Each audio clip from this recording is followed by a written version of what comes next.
Pag sinipid ako.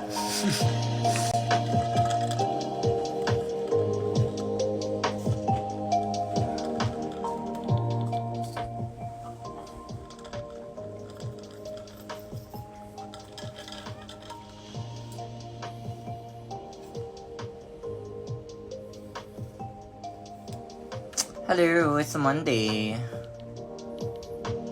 Girl, parang ayoko pa bumangon today.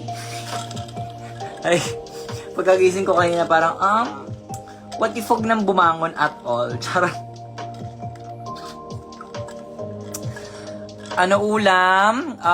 Nag-corned beef kami kanina, tapos nagsinangag ako, tapos yung sinangag may corn.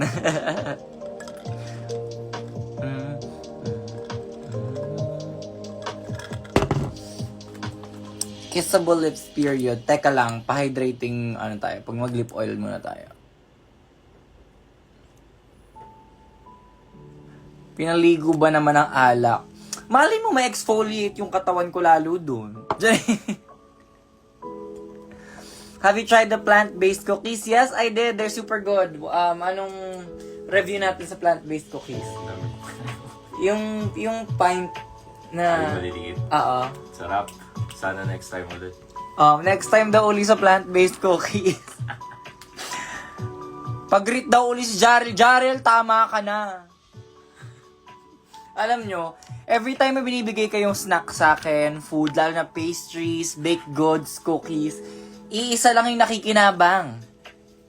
Iisa lang nakikinabang, mag-hello ka naman. Yung nagbigay ng cupcake sa akin. Kahapon sa Baxilog may nagbigay ng cupcake. Alam nyo kung gaano kadami nakain ko sa cupcake na yon? Isang kagat.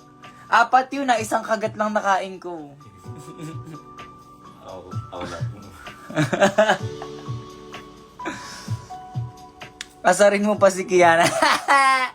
Girl, pinuksa siya ni Maka kasi kahapon. Amat siyang puksain. I say deserve.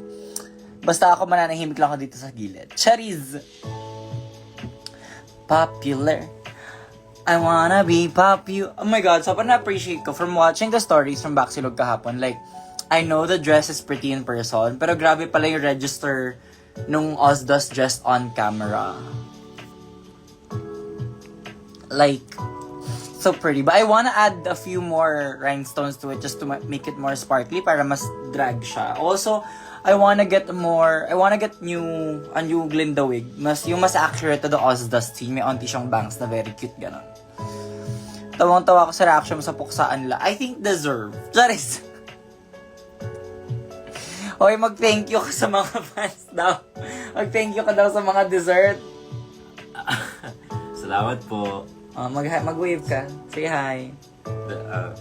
Ako umubos lahat ng mga cupcakes. See you sa 21. Oh my God, see you sa 21. Sa mga taga-QC or sa mga gustong dumayo, magkakaroon kami ng show for Butterboy. That's me, Naiya, and Tita Baby. Butterboy sa SM North EDSA. That's a free mall show. And I love doing mall shows. Nakaka-artista siya. And,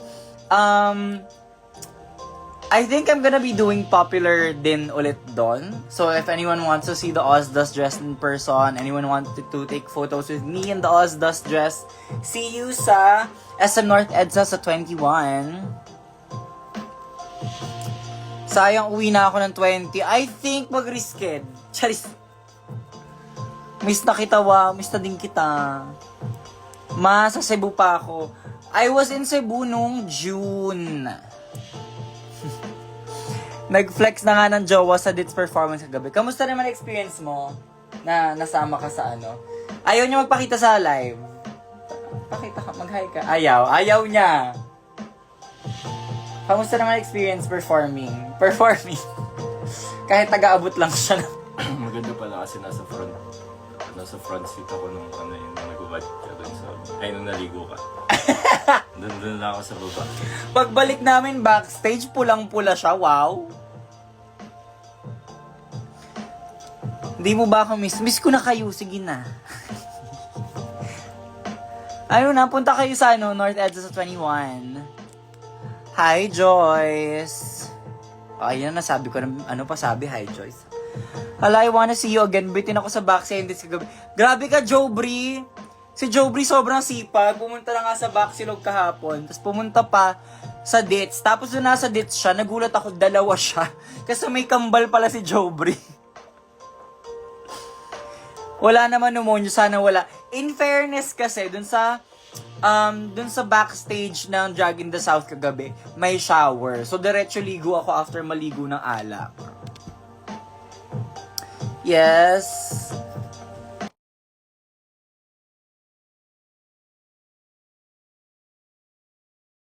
Hindi ako Ayan, mag-IT ka dyan.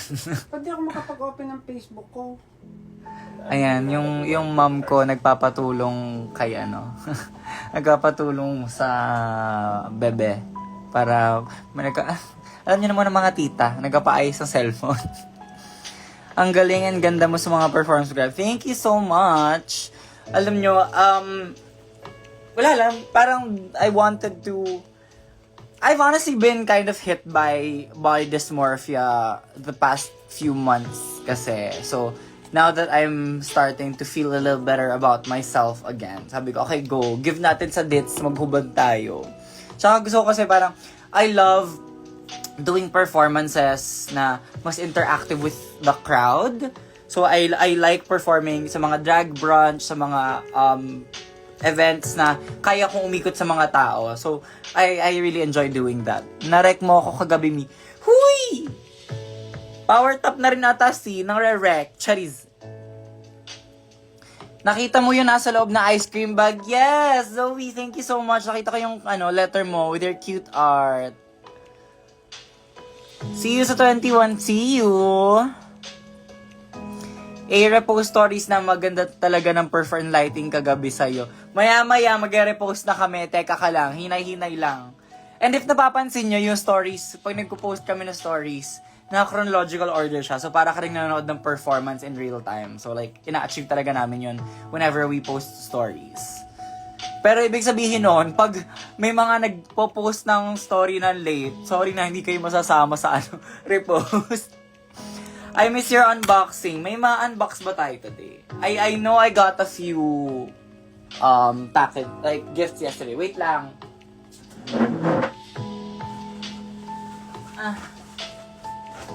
Wait. So, from the meet and greet sa fake cafe the other day, nabuksan ko na sila lahat, actually. And then, yung sa kagabi na gifts from Baxi and Drag in the South, nabuksan ko na rin yung iba kasi, like, medyo wala akong EQ. Like, wala akong patience mag-wait. Habang nag-meet and greet nga, binubulat ko na yung iba. So, medyo parang like, impatient tayo kahapon. Gusto ko muna i-share tong isa. Wait. Ayan, this is an artwork that I got nung fake cafe meet and greet. This is so pretty. This is me in the Glinda gown, the big pink ruffle one. This is so cute. Siya rin yung gumawa nung etong art. Wait, let me get it. This one. Si Muriel. Super cute. I love it. I love the art style pa naman. It's medyo parang pin-uppy, na cute pa din. It's very me. I love it so much. Anyway, sige, go. Mag-unboxing atake tayo. Ayan, Muriel. Thank you so much for the art. I love it so much. It's so pretty. Like, the color scheme, the art style. I love it. Thank you.